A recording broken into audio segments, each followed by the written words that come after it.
So what do you think is going to happen? Well, because they tried to assassinate him like 13 times already. Yes, that's mostly the French, CIA as well. I think because of the outpouring of love and support that he got on April 30th, keep in mind, no other Pan-Africanist, even the great ones, have had that type of a public demonstration in their support before Ibrahim Traore. And that's so I think that demonstration 4 days ago really, really, really is going to make Donald Trump and the other allied forces think twice about what they do and how they come at Burkina Faso, which means they're going to have to use somebody within the inner circle. And we are Africa. If Mandela doesn't get released, when he got released, I believe black people would have took South Africa back. And that's why a lot of South Africans don't see Mandela as a hero. They see him as a distraction from the liberation agenda that was already in play. Wow.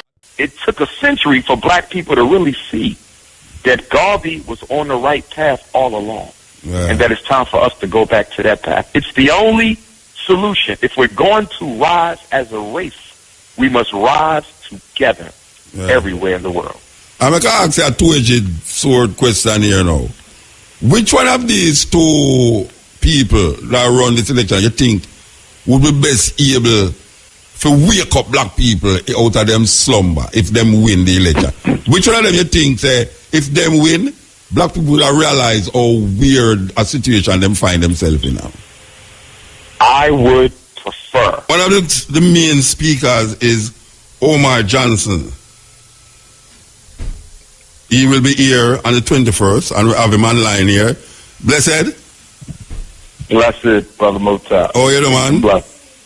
All is well, my brother. Glad to hear your voice. Well, I know to say you're going all over the place. You're from the west coast to the east, south coast of Africa here. I mean, what's happening there? Well, Black America is under siege. As you know, we're dealing with police genocide on a level we haven't seen in probably about 60, 80 years. And so African Americans right now are really scrambling for solutions. Many of them don't want to accept the fact that America has never really been interested in having the black man and woman in this country. Many of them have been duped by the whole Obama facade, and now many of them are beginning to wake up to the realities of what the Honorable Marcus Messiah Garvey taught, and Pan-Africanism, and of course repatriation. All right, we see today the DOJ, that's what them call themselves, the Department of Justice, come down upon the Baltimore police force and say them is racist. This is the federal government now label them police in Baltimore as racist, which black people they don't see that already. And how you think that going to pan out now, given the atmosphere we are going now? How you think that going to pan out? You think say there could be a better police force in Baltimore, given that Baltimore have a very large amount of African people, eh? Oh, without a doubt. Baltimore is one of the chocolate cities. We often refer to Washington, D.C. as chocolate city, but I would say Baltimore is the real chocolate city because they gentrified Washington, D.C., so you don't have as many African Americans there as you used to. But in Baltimore, we are still pretty much concentrated in that city. But it's ironic because on the one hand, as you mentioned, they've identified that the Baltimore City Police Department is racist, as are most police departments in America. But at the same time, they did not find any of the police involved in the Freddie Gray case. Guilty. They never find him. Everybody get off. Everybody gets supposed to interview Umar Johnson. That's amazing, man. That is like the FBI man tell us that we should name they do something terrible, but him now go really prosecute her. Hillary Clinton is like, okay, she did something wrong, but we're not going to prosecute her. She lied to the people, but she never lied to us. So, you know, that make her all right. All right. You have something to say? Oh, yes. I was going to just add that the reason why none of these police have been found guilty of criminal negligence, going all the way back to Rodney King. I mean, we've been dealing with this for 25 years and longer with hardly any police ever being prosecuted. And that's because you cannot hold the police guilty for murder during the course of a war. So, in other words, America has declared war on black people. And so, in a war, the police are responsible for eliminating the enemy. So you cannot send a soldier to jail for carrying out their lawful responsibility, which is the elimination of African life. All right, you have been on record saying that black people love to fall in love with politicians and almost make them almost deify them. And you was mentioned that in relationship to Obama. I don't know if you remember saying that. You remember saying that?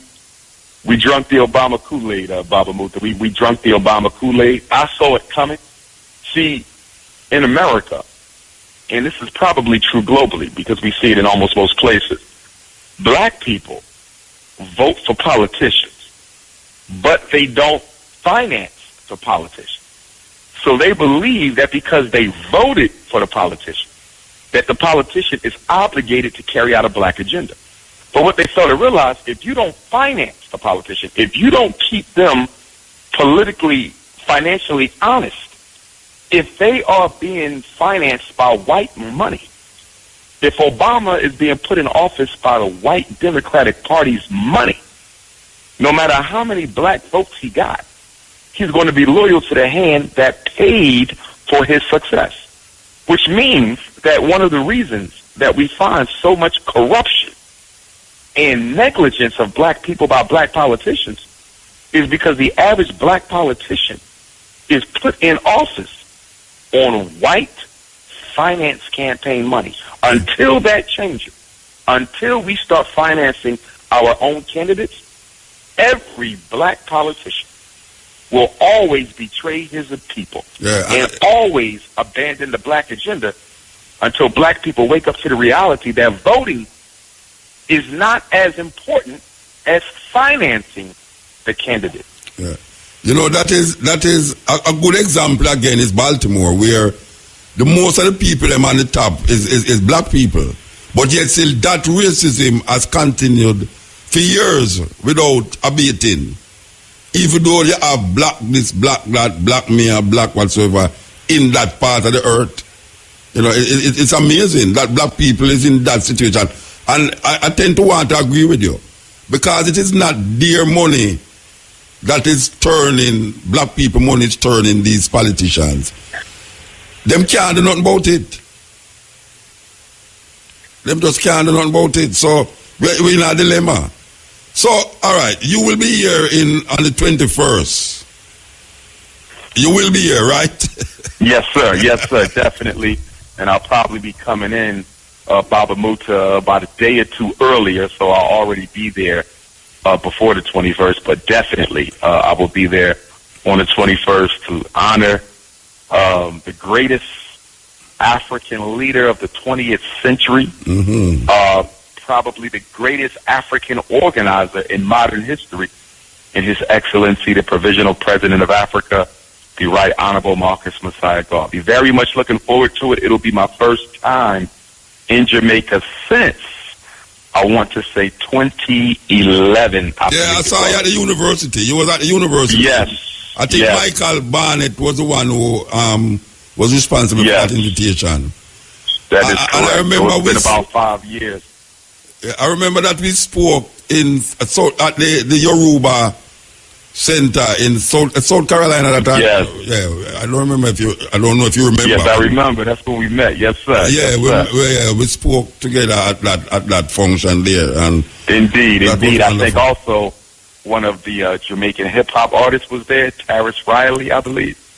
No, man. You remember the Yoruba grounds? There was not a show, you know. It was.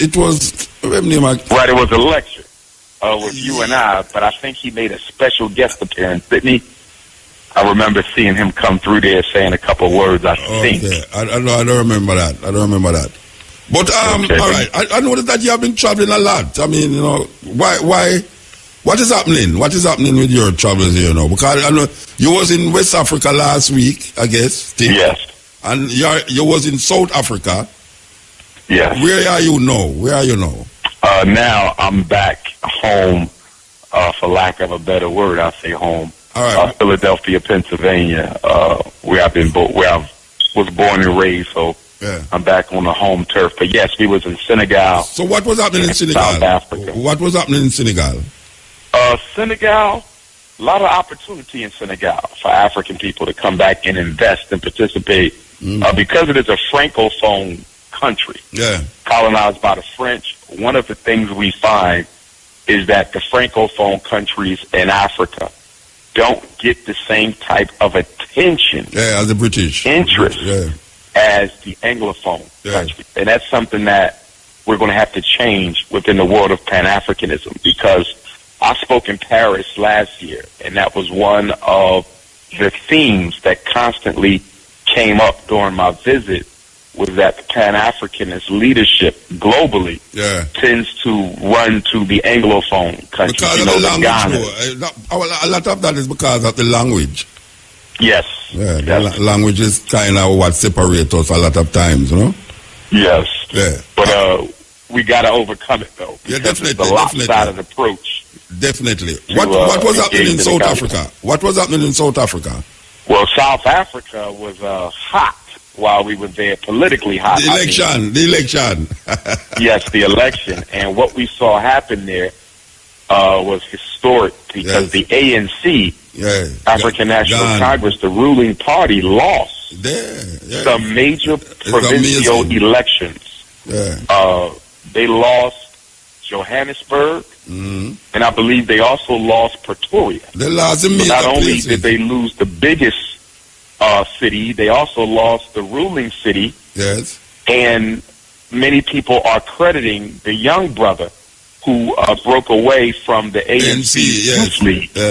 And he started the EFF party, and many people are crediting him with the ANC's losses by wooing some of the black vote towards his party. And so now what's going on is that the leadership of the ANC has defied President Jacob Zuma, who did not want them to enter into talks with the young brother, but they have decided on their own, against the president's wishes, to sit down with the young brother and see if they can reach some sort of compromise that allows the two parties to work together or come back together, so they can try to keep black people a kind of coalition thing. Yeah, because the Democratic Alliance, which is the white party, they've won some of these provinces, and the Democratic Alliance, they go back to the Union of South Africa. They are the white ones. They are the white racist ruling elite, but they do have a black face, just like in America. They use Obama.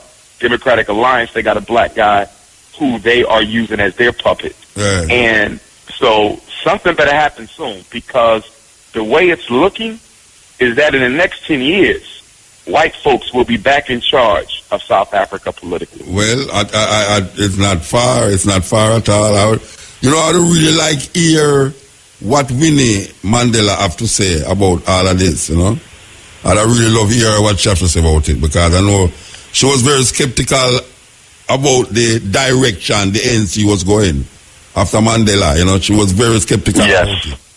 That is why she was ostracized so much. Even after Mandela, she was very ostracized. I think she's a persona non grata right now in America and Canada, if I'm not mistaken.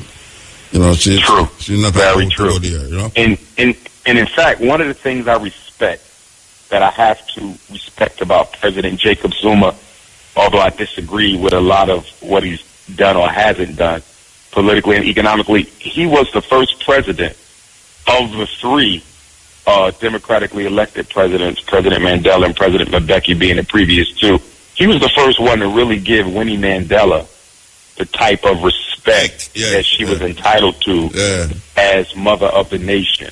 President Mandela and President Mbeki really didn't give her much honor at all, but President Zuma saw to it that, she had her own living quarters, her own security, her own escort. It's not the best arrangement, but he did give her a degree I respect, of executive recognition. So I respect him for doing that. But going back to your point about the ANC, one of the reasons that they lost, in addition to the formation of the EFF and a young charismatic brother and what he's been able to do, is, as you stated or alluded to, they've become very conservative since taking over the government. In fact, the ANC, in many respects, has almost went 360 degrees. Yes. In the way they approach totalitarianism, structural inequality, bias, and disproportionality. And it starts from the release. South Africa don't think they're doing nothing for them, Baba Muta. They see them as neo-colonialist puppets. Now, I wouldn't agree with that totally, but that is the sentiment in South Africa right now. And it starts from the release of Nelson Mandela from prison. As he become the president, that is when it starts. A lot of it.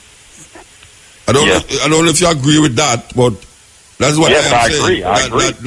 I definitely agree. Nelson Mandela, just like Obama, pacified the revolution and the spirit to rise up of black people, both in South Africa and in America. Black people's spirit was left domiciled because of these two leaders. Yeah.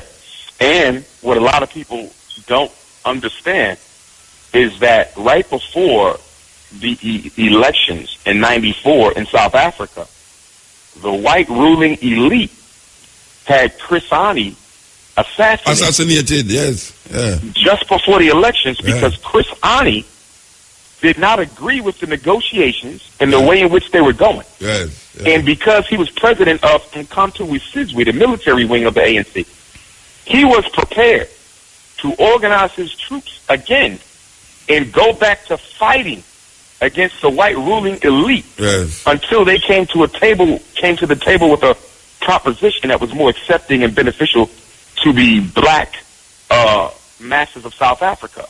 And once he made that declaration, they had him murdered because they felt that they could negotiate with Mandela, but they could not negotiate with Chris Hani.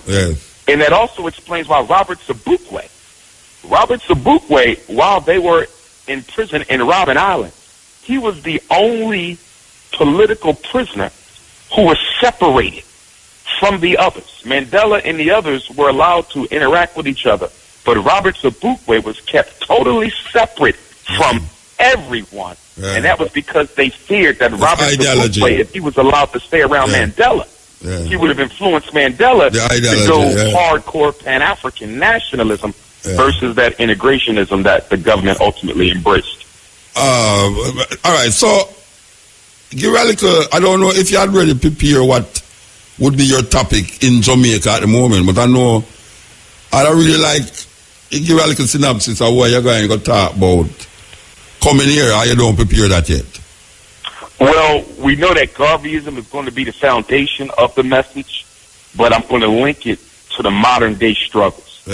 So, in other words, I want to approach it from a perspective that we are in the condition we are in globally as African people because we have abandoned the message and the philosophy of the Honorable Marcus Messiah Garvey. And in America in particular, you know, as you know, that ever since Mr. Garvey's deportment in '29, most of the leadership and organizations that have sprang up after Garvey have had an anti-African message. If you look at many of them, and I respect all of them for the great work that they've done, but they didn't come with an African ideology. No. Nearly every organization post-Garvey had come up with an Asiatic identity, an Islamic identity, a Moorish identity, you know, a Hebrew African-American identity.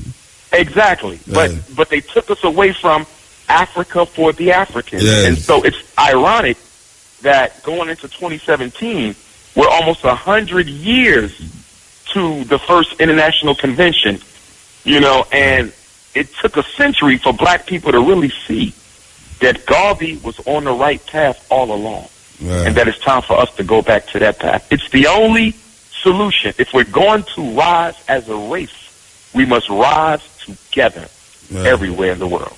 I'm going to ask you a two-edged sword question here now. Which one of these two people that run this election you think would be best able to wake up black people out of them slumber if them win the election? Which one of them you think say if them win, black people will realize how weird a situation them find themselves in now? I would prefer that the victor be Donald Trump. Because Donald Trump, see, the Democratic Party likes to manipulate black people into the illusion that of everything's inclusion. okay. Yes. Yes, whenever we get a Democratic president, because we believe that they are the party for black folk, although there's no evidence to that proof. But whenever we get, or any proof to that evidence, any evidence to prove that, but whenever we get a Democratic president, we stop fighting because we think they are the party of black folks. Right. So I would prefer a Republican president because Republicans are very honest about the opinion of black people. Very honest. Okay. Donald Trump is an unapologetic racist. And because of that, I think his method of communication is more conducive to waking up black people than Hillary Clinton. However, I do believe that Hillary Clinton will be the victor.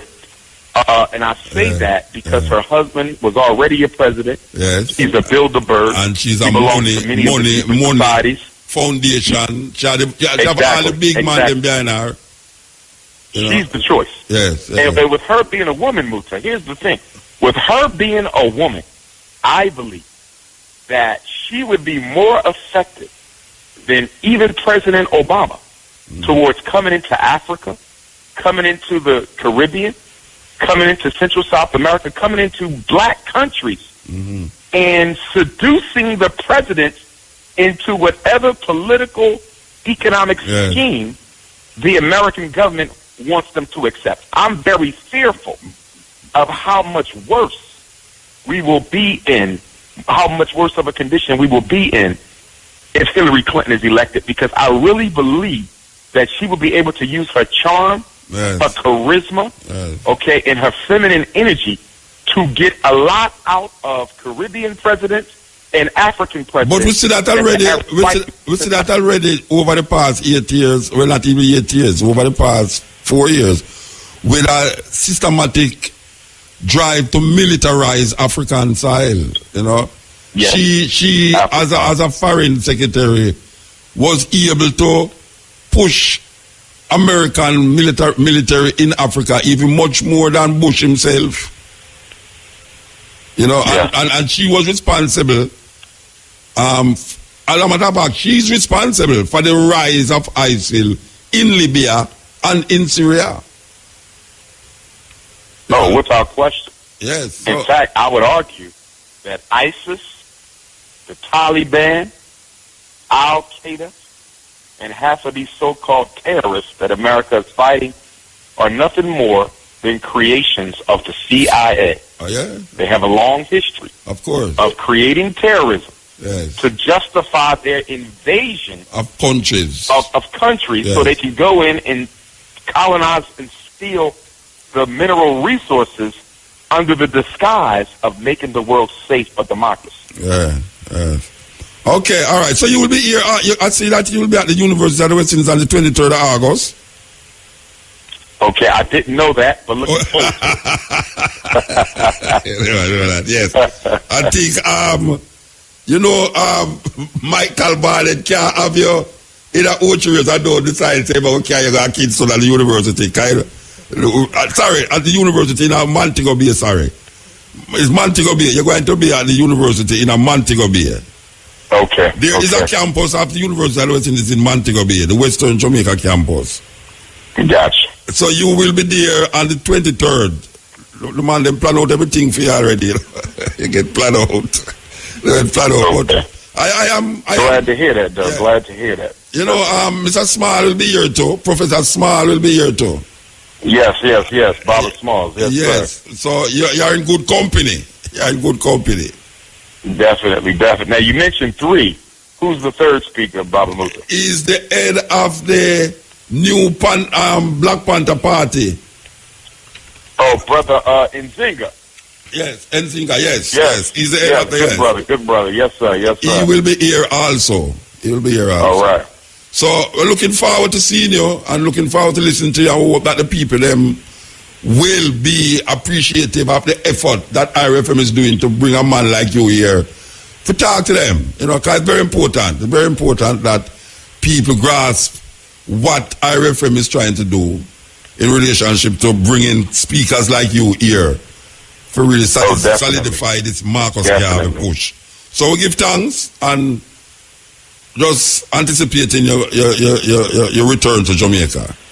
Yes, sir. Thank you, brother. Thank you. Looking forward to seeing you. Looking forward to getting back on the ground. It's been 5 years, a long time. Long time. Definitely. But I'm looking forward to it. Can't wait for the date to arrive. Give thanks. Give thanks. Bless and love. Yes. That was Umar Johnson. He will be one of the main guest speakers at IRFM annual tribute to Marcus Garvey on the 21st, which is a Sunday, right here in the courtyard of IRFM. And this is partnered with Roots Foundation for IRFM's annual tribute to Marcus Garvey. So we want you to know that is taking place right here on the grounds of IRFM. We continue the journey, you know, because this 21st is a big time, big. It's gonna be different from all the other ones them ever keep. Given that we see the team, I don't know if I want to call them team, you know. I'll Tracy involved in the team too, you know. The A team. Spearheaded by the program manager, director of IRFM, Kavumahatiru, featuring Keshima, Shamara, Tony, Samantha, Gavin Naito. Gavin Naito? No. Oh, you never smoke without fire, you know. That's why Gavin tell me say he want some book for borrow. Them a brainwash him upstairs now. Gavin said, you can't make them some of your kind of book them. I bring one for him and I tell him, so I go and quiz him after I'm done reading it. And I'm glad to, is one of the only person I ever hear say he want to borrow a book from me. Something like happen. When I hear Gavin say he want to borrow a book from me, something like happen. And I feel proud for lending him the book. Very proud, and if you want more, I will lend him it too. Because I never hear nobody don't ask me for borrow a book yet. Never. Yes, so Gavin, enough respect. Still, me not still say it's on the A team still. I'll be a big up there. The A team. It's going to be nice. Looking forward to it too. You know, so we perform now with bad already. Whatever go like at the first me ever do it. So IRFM know if it sell things, you know, them come like Hillary Clinton. Come on, know for sell things, you know. Come, hey, you know, so one time they did not sell sunshine in a buckle on a mobile. A tourist in a bite, you know. Cabo come like she used to live on a mobile, you know. She know for sell. She know for sell sunshine in a buckle. Believe you me, when she done, man, you buy not only the buckle of the sunshine, but you ask for all the cloud too. I don't lie, me I tell you. Sometimes I talk to these people, make it so like a joke, muta the biggest joke I know. Me say, you have some man that walk on the beach on a Mantic over here, I sell sunshine, Jamaican sunshine in the buckle, and them did I sell it too. Oh, so if them cannot tell sunshine in a buckle, I mean no say Cabo was part of that scam thing down there, sunshine in a buckle. You can't imagine what she can do so when she have the resources for doing it.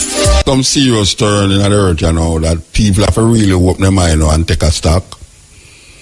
There's a time when we talk about Africa, people look at me like, when I'm mad people, when we want to go to Africa, you know, it's pure starvation down there and bang belly pick me and flying at them mouth and all them something there. Come the 21st century, you know, we say Africa is like a centerpiece right now. No matter which continent you depend on, all eyes is on Africa. Because the movement, if you do it sometimes look away, is it's like you can't stop it again. So when we hear like the embassy in Kingston and say, them not take no more application for the rest of the year. Yes, it's true. The embassy of Jamaica say, them not take no more application for the rest of the year because them is overwhelmed with how much people I tell them about say they want to go visit them family in especially New York. Especially New York. Every Jamaican have somebody in New York. If me ask Tracy right now if she have anybody, she will tell me yes. Yes. See there? Yes. So the embassy is overwhelmed. Them say no more applications will be forthcoming unless it's some special thing. Maybe it's an artist, maybe me get away with it. He can go up there and say, boy, I'm have a show next month. So they will really facilitate that. But people look like they must suffer more now. I don't understand what is happening in Jamaica. Because it couldn't that there's something happening in America where I push that. I think it's something not happening in Jamaica, I push it. It's not something that happening in America. Especially given the state of the third world move we are going now with America, you know, like America become a third world country. It's something not happening here. Why the people them are run go over there? And we really have to figure it out, you know, because may I tell you, it's terrible. But the reason why we are saying that is that I don't know for my lifetime I will see it, but I know say I love see the time when we are saying so now is a normal thing. What is the normal thing we are talking about? That people just take us and say, boy, they want to go to Ghana, they want to go to South Africa, they want to go to Kenya, they want to go to Tanzania, they want to go Africa. Just normally, just normally. Where the plane, the air flight, when people want to go to... No, they say, let's hold on, never call me until him bridging call him and say, Muta, they're on the radio, so you don't call him, you know. And then you basically call me and tell me, boy, Muta, is from me left, yeah. You me come from your radio, the program and all them things there. But I'm busy. The man say, I'm busy. He can't find 5 minutes to call me until a man tell him on the radio, say, Muta, shout him. Anyway, me and your bridging BSA. And you know, so we open up where we're home library to BSA for explore. And we call it book them that we recommend to the people them. You can go up online now, YouTube, right now, if you go up online, you see it. Book. Duke BSA Explore Mutabaruka, home library. We want to remind the people them that the poetry competition, the Marcus Garvey poetry competition is still on. You know, entries close next week. Yes, the winners will be announced on the 17th. It's Marcus Garvey birthday, which we have a continuation on that day. And we want you to know that you can post something and deliver it, and we know everything about it already. Marcus Garvey poem must include Amy Ashwood Garvey and Amy Jakes Garvey in the poem. Open from the age 1 to 15. Trust me. Can't tell me say a 1 to 15-year-old can't write a poem about Marcus Garvey, no, you know, because you're like a 10-year-old that sing some big people song. You understand? I'm good with it too. Okay. The people them want, and I will know people, about 2 people. Stay with omnipresent, and nobody don't believe me say me omnipresent, you know. Alright, so don't worry yourself, man. With the Pyre FM right now, but trust me, we're already there. You understand? Yes. Reggae Sundance Festival in Holland and Hoven.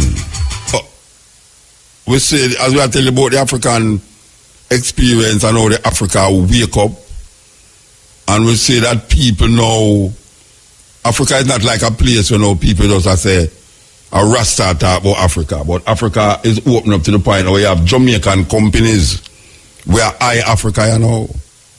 Yes, Jamaican companies where decide to go set up base in Africa, you know, Ghana and all these places. So it's not a joke thing. So it really feel good to know that things that Rastafari over the years has been saying and has been fighting for and has been fought against for it's really manifested just here. You know, I talk to a sister and we are talking about how who that believe say all them elders were gone. Who that believe say them could have really smoke a spliff right now. Just like that, in front of police, I don't feel no way about it. That was unheard of. That is something like tired to lick weed in a bush. Go on, come out in the open. Sung by the man called Jacob Miller years ago. No man, not tired to lick weed in a bush again. Even though bush is a nice place to lick it still. Better than a concrete jungle. But the reality is that sometimes you struggle, and just when you give up is when you reach the light at the end of the tunnel. So what I tell the brethren and sisters them, say continue to struggle, you know. Good must overcome evil, you know. And it might look dismal, you know, it might say, sure, rotted man. Oh, we have fight so long. It's like a man that tell me, say, boy, muta. A long time you talk to them people, you know, them stiff-necked, you know. I mean, I say, you know how much ones were removed from one stage of level in them consciousness to the next level by then upon this program how long. You two was 10-year-old when them just start now. A 30-year-old nearly a buck 40 you know. And I can tell you, say, most youth right now were under 30. Most youth were under 30-year-old now who have African name. More than likely, at the program, I make them have the African name. Me remember one time, years ago, me looking at it, me I look for how much youth pass. And when me look how much youth pass, me I say, wait, with so much African name, and where I say, we can't get the cutting edge credit for that. African names. You know we're going to bring it back? Pan the stepping razor. We're going to bring back that thing there, you know, African names for today's children. Where we give out African names and the meaning. And when we check a stock, the amount of youth we used to listen to cutting edge at university, and now them gone away from another university in somewhere around the world and can reflect and say, well, you know, yeah, that bridging there. Yeah, man, what heap of them? Email every day we get that from people who used to come there Jamaica and I go school and listen. And we're still there. So we now go make nothing divert we from where we are dealing with. We are going to stand right. If it's even the last man standing, and me that, the last man standing, we're not going to make nothing divert we, you know. Because where we are talking about, and we see a whole heap of the things them, and come to a fulfillment here. Yeah. So we're going to continue the journey and know, say, yes, it's a just cause, it's a liberation cause, it's an African experience, African movement. That we are dealing with. Muta. Blessed man. Where are you, Papa? I'm there, man. Boy. A boy, you gone, man. Eh? A boy, you gone, huh? Hush. No, that's what I mean. But all the time saying, I forgot eat, but me can't reach a me hungry, I forgot stop side of the way. Name John Cross. John Cross. Oh, I don't get there?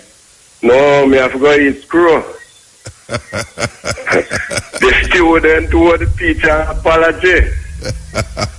About 2 weeks ago when they had the Greek and Latin business. Yes. Yeah, but we couldn't get to call back because we realized the first time the New Testament written. Written, yes. But when me the first time when it translate, okay. Latin is the first language it translate into from the Greek. That's why the word Jesus Christ come in it, you know. Yes. Yeah, Jesus Christ never that until it translate to Latin.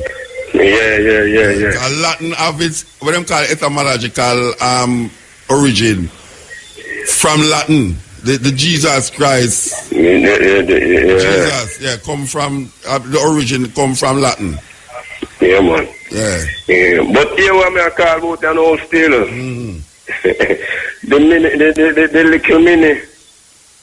Xylophone repatan. Xylophone, she there. Xylophone repatan, man. Yeah. Hey, listen to me, man. You think you want you first you want me then 2 weeks ago or 3 weeks ago, you know, let me go yet. May I tell you? You understand me? Well, she do it, you know, let her go that me carry go to studio go record it. Me tell us, muta say you find. Never find her, man. You go like that Columbus. And Columbus sing her work, you know. She did it all the while, you know. She did it all the while, you know. She captivate me with the first. Why me I tell you say, hey, she bad. But listen to me now. The show that were Tess and Chin didn't mash up was the Vice. It's still a go on? Yeah. Then Shaggy, I see Shaggy can't put on. No, we don't put her up on that, man. No, man. No, but man, the whole world would have seen them. No, the world I go see her, man. Trust me, the world I go see her, man. She don't have to go up on Vice with the world. But you know what I say now? See, when I say I go get her at a Vice training school, we just get a call from up a slide them studio. Bonnie Brown said, bring her come. Them we train her.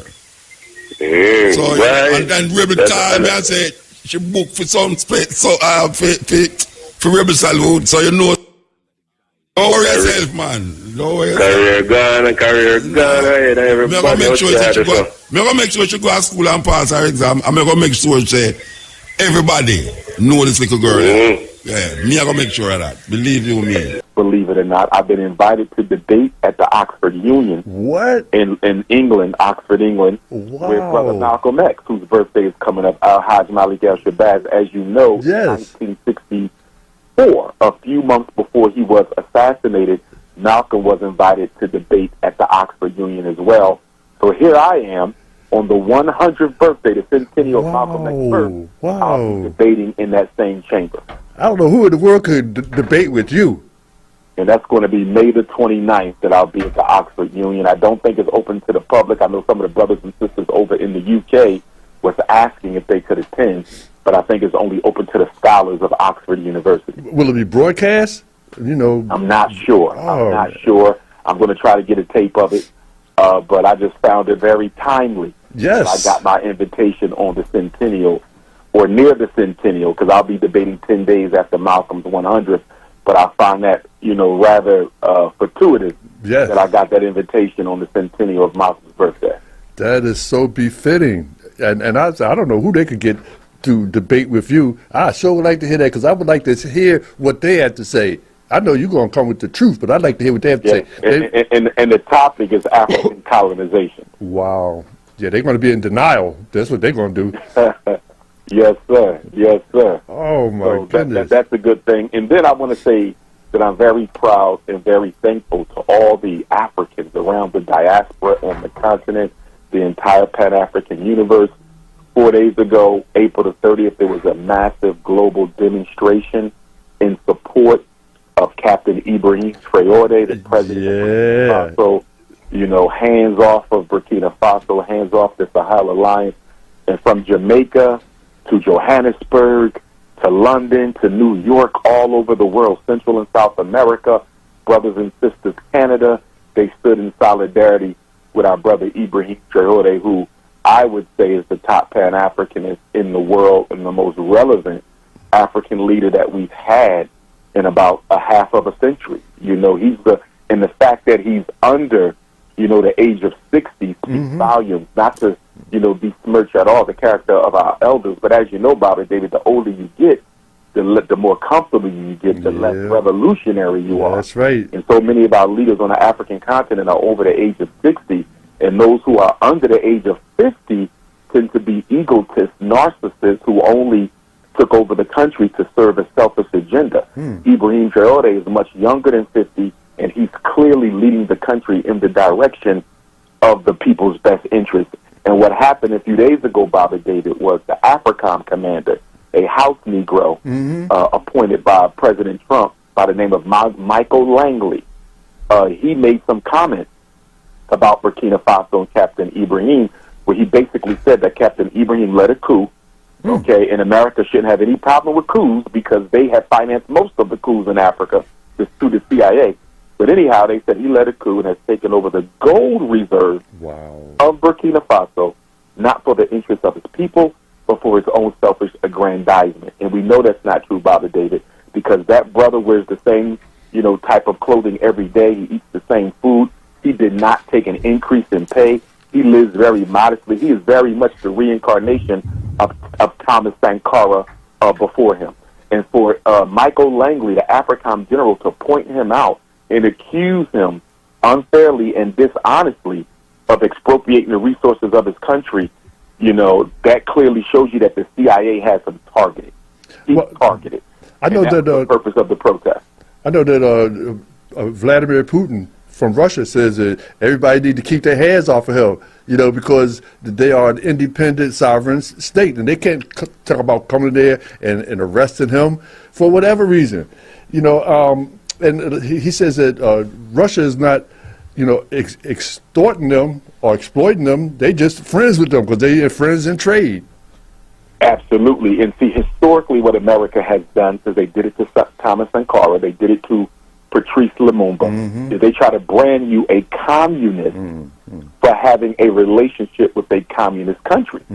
But America has relationships with Saudi Arabia. Are you Islamicist? No, you're not. So why can't you have a relationship with a country who has a different political ideology than your own and not be branded as a follower or flunky of that particular regime? The bottom line is America wants the resources of Burkina Faso. Now that they have kicked France out, France and America are allies. America wants those resources.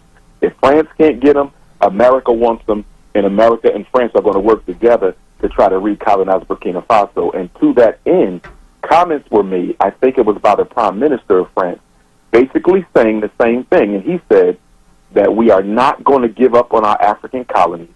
We are going to stay there and help them become what they need to be. That was a code word, Bobby, that we are not going to accept Burkina Faso's demand that we leave. Although they're gone, we're going to try to come back in. We're going to try to overthrow him, and we're going to try to put the white supremacist puppet regime back in place. That's what they're saying. So Burkina Faso has to look out for France and America working together to try to recolonize Africa, because here's the thing, Father David. Most of Africa is under the age of 30.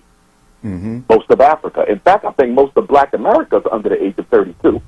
And that is a concern for the white power structure of this planet, particularly UK, France, Germany, Britain, and Belgium, because if Ibrahim Traore and those other two brothers up there, President Goita of Mali and President Chiani of Niger, if that Sahel alliance is effective in influencing and building leaders, strong, strong, brothers who are focused on the best interests of their people, who are not self-serving, that can lead to a continental-wide African liberation struggle, which is what Africa has always needed. Africa never had a continental-wide liberation struggle. They had regional struggles. As you know, Osajifo, Dr. Kwame Nkrumah, he allowed revolutionary armies, liberation armies, to come and train in Ghana when he became president, which is one of the reasons they overthrew him. But we've never had a continental-wide revolution, and we've never had a global Pan-Africanist revolution. But I just say all that to say, Baba David, I'm happy for the brothers and sisters who stood up across the world. Many of them are not Pan-Africanists. They have not really studied the philosophy and the greatness of Pan-African philosophy, but they still understood that we were African. And at a time that we have organizations in this country who are trying to influence our young people not to identify as African, who are trying to tell them that they are pretendians or they are Asiatic or they are indigenous to America and all these other lies.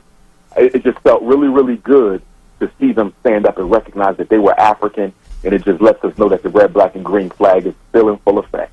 I know though that they having a lot of propaganda and publicity about Ibrahim, and it's like I don't understand. I understand, but they're trying to oversaturate him so that people will think that he is a negative when actually he's a positive. Hey, Patrick, how you doing? I see you over there. I'm doing good. Good. And I was really insulted when France had the nerve to say that Burkina Faso and Africa should be grateful to France. It's unfortunate. That is such an unfortunate statement that the president made to the leader and some leaders of Africa, because France pretty much lives on the resources of African countries. They do.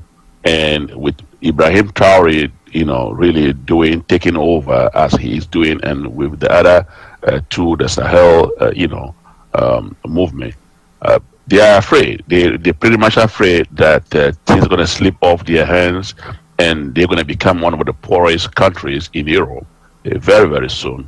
And that is going to work in their interest. So all those statements, we are far, far, far past the colonial time when we give you everything. Not anymore. It's never going to happen. Not even today. I know France is talking about Burkina Faso is one of the poorest nations. Well, the leader said, well, if we so poor, why y'all don't want to get out? Why y'all want to just leave us alone? Well, and why are we so poor? Because of exploitation. Yes. Your colonization. And keep in mind, when many of the African countries received independence, and you have to put independence in quotes, but when they received independence, when on their way out the door, France, Belgium, on their way out the UK, on their way out the door, the Dutch, they sabotaged the infrastructure of those countries to make sure that even after all that exploitation, we're going to make sure that you can't even use the infrastructure we built just to benefit ourselves. So they sabotaged the water sources, they sabotaged the railways, they sabotaged the ships, they sabotaged the electricity systems. They made it so you had to start from scratch without nothing, not to mention the neo-colonialist demands that they made. They continued to print the money for most of the African colonies. They continued to handpick the leadership. They continued to, taint the democracy. Like, they have never given their former colonies an opportunity to grow on their own. That's why they assassinated Patrice Lumumba. He said, we don't need you. We know how to do this ourselves. But because he didn't want to continue to be a puppet, same thing with Amilcar Cabral, same thing with Thomas Sankara, the overthrow of Osajifo, Dr. Kwame Nkrumah. They tried to do the same thing with Sekou Touré when they invaded his country, but he was able to successfully repel it. They did it with Walter Rodney. They did it with Maurice Bishop down in the Caribbean. This is what they do. You're going to do it the way we're going to do it, or we're going to unleash a barrage of propaganda that's going to have your own people thinking you're incompetent if they don't know their history. And that's why we have to know our political history, the ancient history of Africa. That's also important to learn.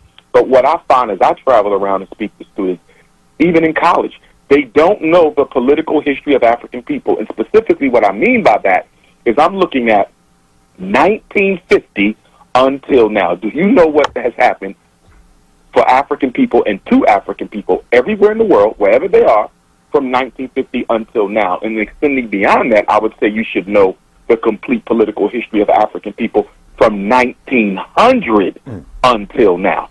A lot of our young people know everything about Egypt, they know everything about the pyramids, they know everything about the ancient kingdoms, but they don't know a damn thing about how we got to be where we are now. And if you don't understand how we got to be where we are now politically, you will automatically fall victim to the propaganda. A historically conscious person can never have propaganda used against them. That's true. That is very true. Africans don't know their own history. I think African Americans know African history much, much better than Africans themselves do. If you ask a Ghanaian some basic Ghanaian history right now, they wouldn't be able to tell you, but they consume everything Europe, they consume everything America, Canada, and France, and they accept those things more than their own history. So that's one of the problems that we have in Africa, that we rarely listen to them. Patrick, what do you think creates that cultural deficiency in Africa? It's the propaganda. The propaganda. Because we have actually, even us, we detest our own cultures. Our own cultures, we detest them versus the European culture. So if we have this tribal conflict between us, even within the tribes, there are conflicts within us. So it is easy to play that game for us that psychological warfare for we Africans. Very, very easy to do that with a token of, cash. And then an African person is against the fellow African person. Wow. And we love everything European. When you go to Ghana right now, they're doing a lot of stuff that you'll be like, how are these people doing this? What we were not used to doing stuff like that. But and in this age of information, it would seem like more people are reading now and reading more about the history that is trying to be minimized, but they could read on their own. Everything, all information is available today. Yeah. Well, here's the other thing, too. It's not just about the information. It's about the indoctrination. And what we mean by that is the repeated exposure and the repeated enforcing of the information so that it becomes a part of one's unconscious, and therefore it unconsciously affects the way you think, feel, and behave. In other words, we have to push the information into the working unconscious. So, in other words, if I just give you a book and you read it, now a lot of people will be affected by reading a book one time. But if you're trying to indoctrinate the people, you want to condition the people, that requires a socialization system. And so you got to have a socialization system. That a school system can be a socialization system, but it tends not to be in our communities because our children are not taught who they are, and they're not taught who they are by people who are African themselves. So if you take the school district of Philadelphia, you have the 1-credit African-American history course that they do here. I think they get it in the 10th grade. But it's only 1 credit. So the other 11 years in civics and history class, you're taught the lives of America, the greatness of America, the greatness of the people who enslaved your ancestors. And then we're going to give you 1 class in the 10th grade after you've already been indoctrinated. And that class is likely to be taught by somebody who doesn't even look like you or care about you. So what good is it going to do?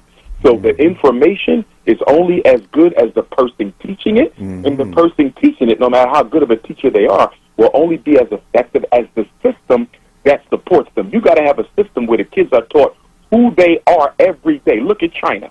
In the Chinese schools, those children are taught who they are every day. It is a part of every lesson. It is a part of every text. They are taught to be proud to be Chinese. And so what you see now with Donald Trump and the executive order he signed to make it illegal to teach the true history of America, he's trying to do the same thing. He wants to reinforce the minds of white kids to believe that they are superior, that they basically save black people. He doesn't want the truth of America to be told, because if you teach the truth of America to America's children, it'll be hard to be proud of something like that. So what he's going to do is he's going to distort the truth by keeping it out of the books. But again, as we had this conversation last time, black people can teach their own children their own history. We don't need white people to do it. But what is the one thing that slavery and colonization did to us as a people? It made us completely indifferent to controlling the dynamics and direction of our community. We do not care about controlling the dynamics or the direction of our community. In other words, black people are not interested in power. We're the only people in this country who are not interested in power. We don't want to dominate anything. We don't want to control anything. We don't want to create our own systems. We just want to subsist off the benevolence and goodwill of whites and non-blacks. And so that is that until we liberate African consciousness, which is what we're talking about. But again, you got to socialize, because we all know people. I know people. You know people. We all know people who know African history, but they are still sellouts. I can name at least 10 people who know African history well, and they still work against the interests of African people. So it's not enough to just know it. It has to be put into your spirit. It has to be internalized. It has to be ritualized. And that's why you got to have a socialization system. It has to be believed. But I believe it's time for us to go to a commercial break. And we will come back. We will continue the conversation here in the studios of WURD with Dr. Umar, Ifatunde Johnson, Patrick, and Jadu, calling them, zooming in from an undisclosed location. And I'm David Barnes, photo man for you too. We'll be right back. And we're back live here in the studios of 96.1 FM, 900 AM, streaming live worldwide at WURDradio.com. On the phone line with us is Dr. Umar Ifatunde Johnson. and Patrick and Jadu. And we have so many things to talk about today. We spent the first quarter talking about Burkina Faso and the challenges that they have there. Before we move to another segment, Doctor, so what do you think is going to happen? The brother's getting so much promotion, publicity right now. I think they're trying to oversaturate him. So what do you think is going to happen? Well, because, they've tried to assassinate him like 13 times already. Yes, that's mostly the French. CIA as well. I think because of the outpouring of love and support that he got on April 30th, keep in mind, no other Pan-Africanist, even the great ones, have had that type of a public demonstration in their support before Ibrahim Traore. And that's because there was no social media to get the word out in the states of Nkrumah or Lumumba, or Cabral. We didn't have social media then, so they could not coordinate it as well as the public demonstration was coordinated in support of Captain Ibrahim Traore. So I personally think that the power structure is going to back up and they're going to re-engineer. They're going to rethink this. They're not going to stop. But, so, he has to be careful, and I'm sure he will.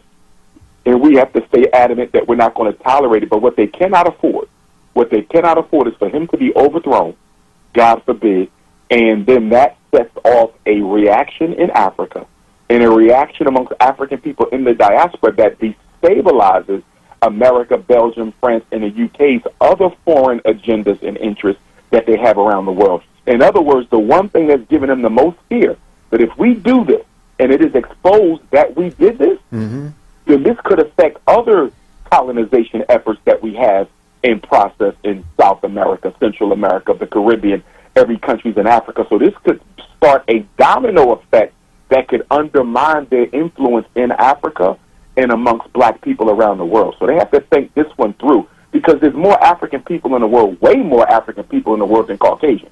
Now, although they may have the firepower, we have the numbers. And I'm sure they don't want a direct conflict on that level with blacks, because remember, the goal is to get the resources of Africa. So you ain't dropping no atomic bomb because you'll destroy the resources that you need. So the benefit of African soil is that the colonizer doesn't want to go into a true nuclear war situation, because that would basically, nullify his whole purpose for being over there anyway, which is the resources.